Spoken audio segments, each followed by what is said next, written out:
I told you I hate this food. You are harassing me by making the stuff I don't like, aren't you? Your husband likes it though. Just cook something else, right now. I've had enough of how my mother-in-law yelled and screamed when she didn't like something. I'm not sure if I can take her sarcasm for the rest of my life. I was half resigned to the fact that I would have to endure my mother-in-law's bullying. But then, something happened that completely changed my life. My name is Ellen. My husband George and I have been married for 3 years now. We were living with my parents-in-laws at their house. My husband, who is often not home from work, is currently on a business trip. I used to feel uneasy not having him around, but now I am so busy that I don't miss him too much. My daily schedule is like this. I get up at the crack of dawn to cook a meal for my father-in-law, who wakes up quite early. While he's eating, I clean the house and do laundry. And when he finishes eating, I clean up the dishes right away. After finishing all the household chores, I finally push myself to get ready to take off to my part-time job. And as soon as I come home from work at 5, I make the meal. And after that, I clean the house, do laundry for the second time. And the day is finally over. Such a restless day is tiring enough. But there is one thing that makes my life even more tiring.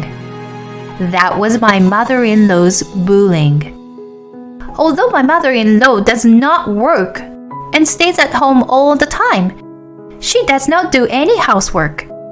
My husband once told me that he couldn't even remember what his mother's home-cooked meal tasted like. I guess she didn't do much housework since my husband was small. Even though she did nothing, my mother-in-law had an attitude. She was very picky about the food I cook and insists that the places I clean are dirty.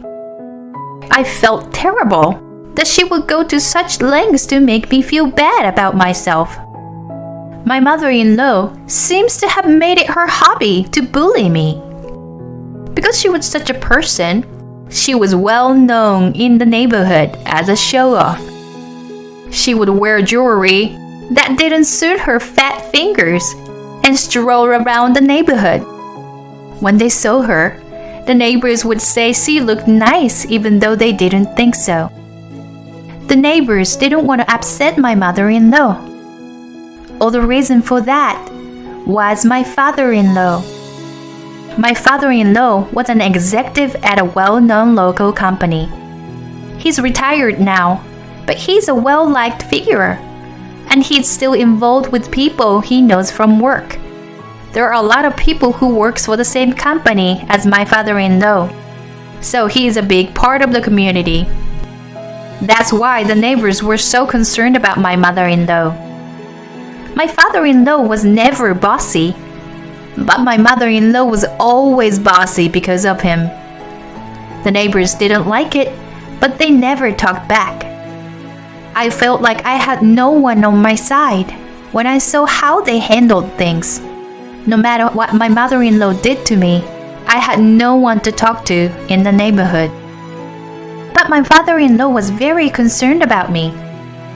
After retiring, my father-in-law, who had always been very hardworking, became sick more often.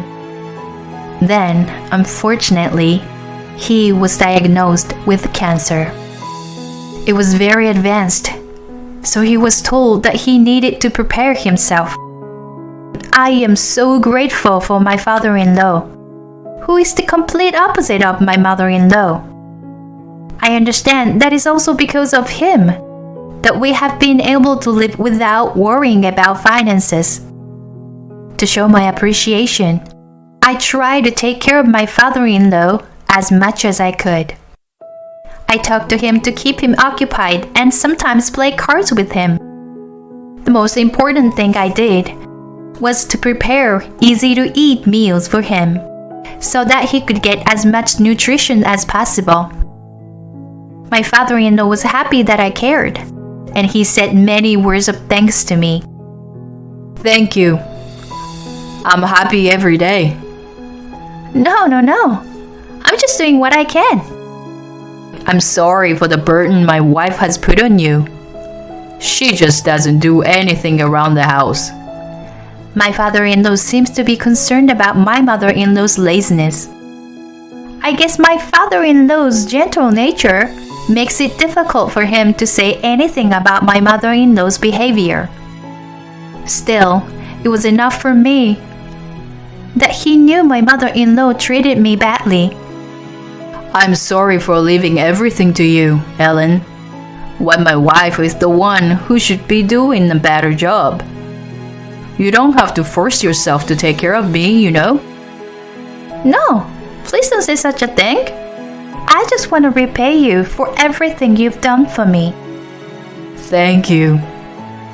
My father-in-law was holding my hand, and tears were welling up in the corners of his eyes. Then one day, things took a turn for the worse. My father-in-law's condition got worse, and he had to be hospitalized in an emergency. When he was taken to the hospital by ambulance, he was in a coma.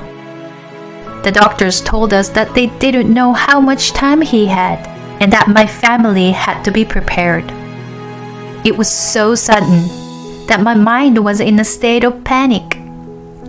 I couldn't stop crying when I saw my father-in-law in front of me, his face covered with pain.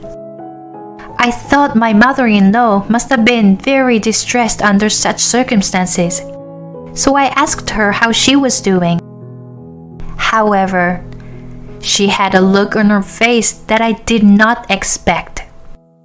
I'm sure he'll never recover from this, but his inheritance is going to be enough. Her insane word made me very angry. Meanwhile, my father-in-law did not regain consciousness, but his breathing was stable. I visited him every day and talked to him a lot, even though he couldn't hear me. I hoped that if I talked to him like this, he would wake up one day and answer me. But he didn't seem to wake up. As for my mother-in-law, she never came to visit him. Why don't you go check on your husband once in a while? Don't you tell me what to do. I'm too busy every day. I can spend my time in a hospital. It's a waste of time. Whenever I tried to encourage her to come visit him, she just kept saying horrible things to me. She even had the audacity to say something like this. Hey, Ellen, you bring in clean clothes for him every day, don't you? You should pretend I did it, okay? Don't make the mistake of saying you did it. My mother-in-law was trying to make herself look good. He'll never wake up, and his inheritance is all mine. Don't talk nonsense to people, you got it? The only thing on my mother-in-law's mind was my father-in-law's inheritance. I was so angry at her selfishness that I decided to take action. Since my father-in-law was no longer in the house, my mother-in-law's bullying was worse than ever. Stop talking about visiting him and start cooking. It's too early for preparing dinner, and I'm going to the hospital now. I'll be home soon, then I'll cook. You really piss me off, Ellen. You know that? I've told you 100 times. That old man can do nothing but to leave me his money. He doesn't need any visit nor sympathy. My mother-in-law kept saying horrible things to my father-in-law. I wanted to say something back, but I managed to hold it back. After a while, I received a phone call from the hospital with the great news I had been waiting for. Is it true? Thank God!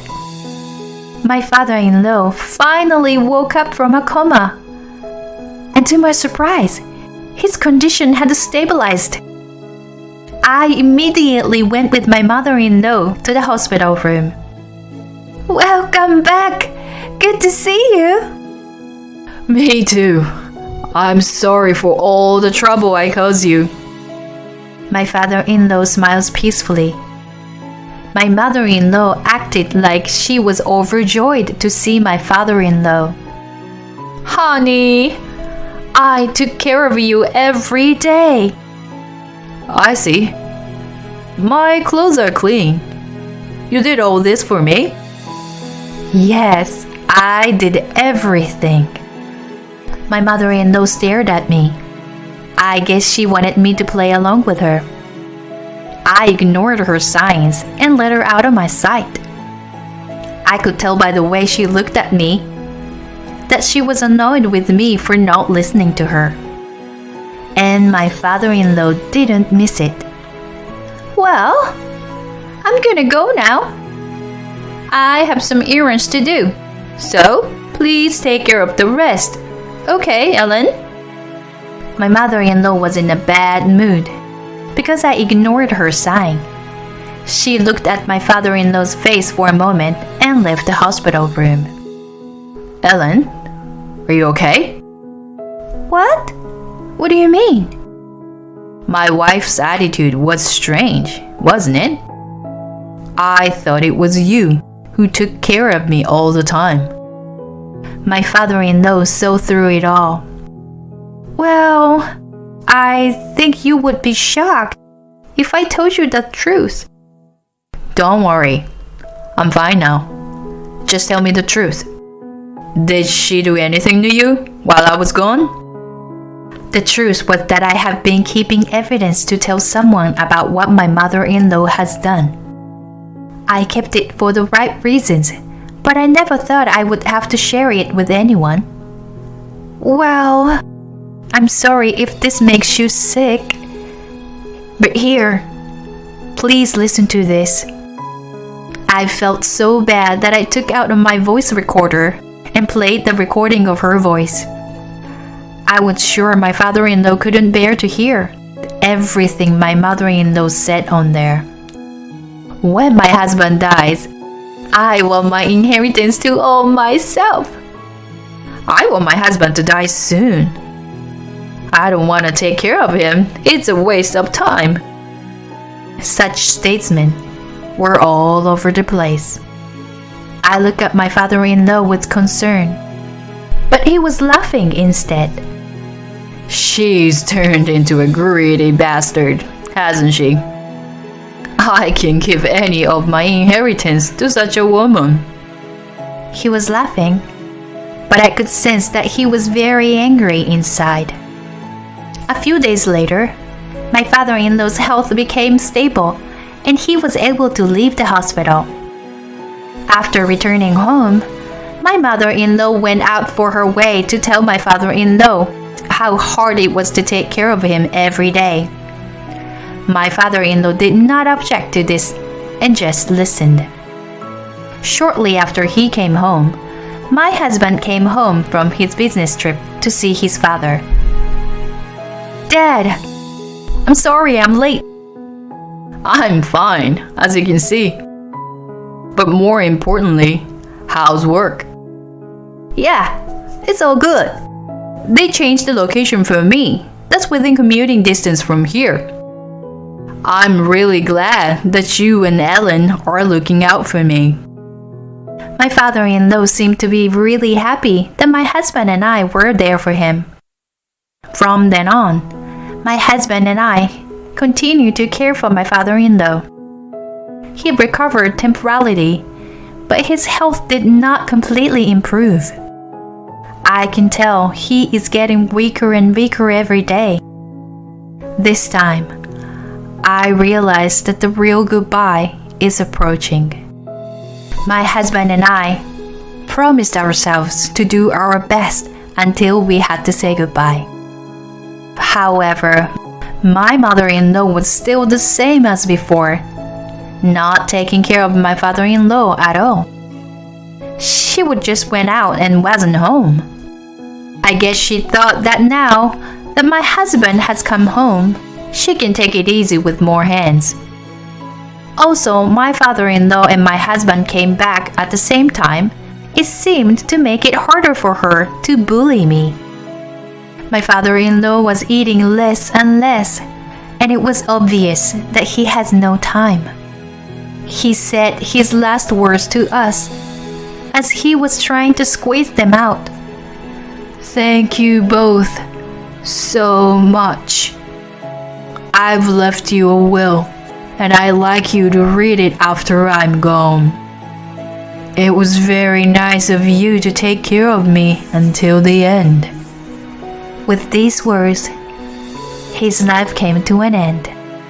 There were many people at my father-in-law's funeral. I was deeply moved to think that my father-in-law was so trusted at work and was loved by so many people. On the other hand, my mother-in-law was so lively in such a situation. It was thanks to my father-in-law's personality that so many people were able to gather. My mother-in-law acted as if she was the one who brought all those people together. She even went around telling everyone that she was the one who took care of him until the very end. She didn't cry a single tear, and it was so disconcerting to see her at such a fake cry. You didn't care about your husband at all. I suppressed my desire to expose my mother-in-law's behavior to the attendees, but I didn't want to make a scene in front of my father-in-law's grave. The funeral went very well, and I was relieved that my father-in-law could go to heaven in peace. When we got home, my mother-in-law's attitude changed drastically. "Whoa, I'm so tired. Funerals are always depressing. Well, now I have my inheritance and I can look forward to the rest of my life." My mother-in-law seemed convinced that she had my father-in-law's inheritance. She was in a good mood, mumbling about what she wants. That's when my husband showed her the will. "Sorry to put you in a bad mood, but Dad left a will before he passed away. I haven't read it yet, but I think it says something about inheritance." "I don't need to look at the will. It's all mine." "Okay, but let's just come down and read it." When my husband carefully opened the will, my mother-in-law took the paper roughly and started to read it. What? What the hell is this?" When my mother-in-law saw the will, she turned pale, stood there with her mouth open. I took the will back from my stunned mother-in-law and read through the contents.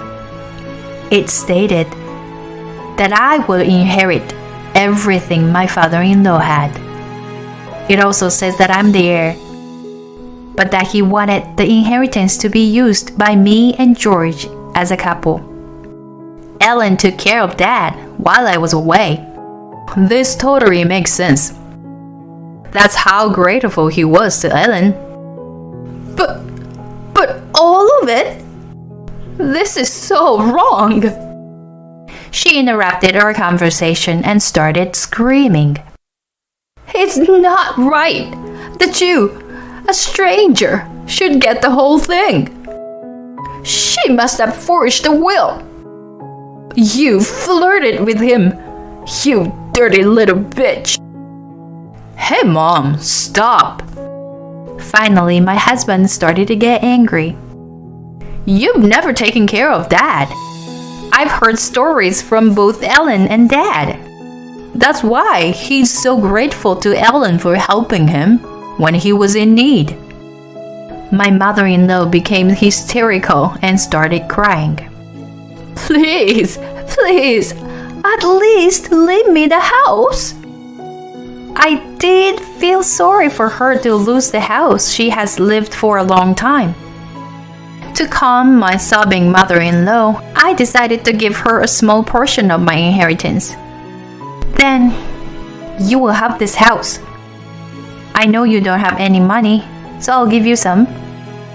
But please, don't live like you did before, I said as I looked my mother-in-law straight in the face.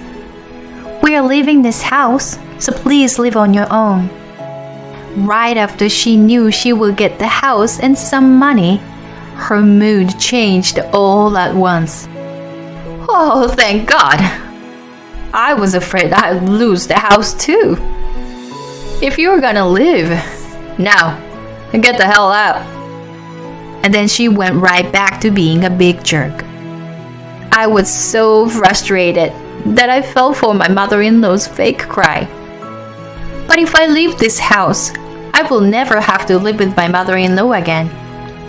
The joy of being away from my mother-in-law overweighed the frustration of giving away a small portion of my inheritance. A week later, we decided to move out and start looking for a place to live. For now, we're thinking about moving into an apartment and build a house soon. Thanks to the inheritance left to us by my father-in-law, we will be able to build a nice house. I'm also planning to build an altar for my father-in-law as a token of my appreciation. I was so excited to think that from now on, I will be able to live without the fear of my mother-in-law's eyes on me. On the other hand, my mother-in-law had not been able to make any change in her lifestyle, and she was still spending money as widely as ever. In addition, now we have left. Word had spread and the neighbors changed. Now my father-in-law has passed away. The neighbors no longer need to be concerned about my mother-in-law. People who had been complaining about my mother-in-law started to spreading rumors, and she became more and more isolated. My mother-in-law, who had always been extravagant, spent more than her savings and pension. Finally, she sold the house, which she begged to have. She has no house and no job, and we have no idea that she's doing right now. She has nothing to do with me now, so I don't really care where she goes or what she does.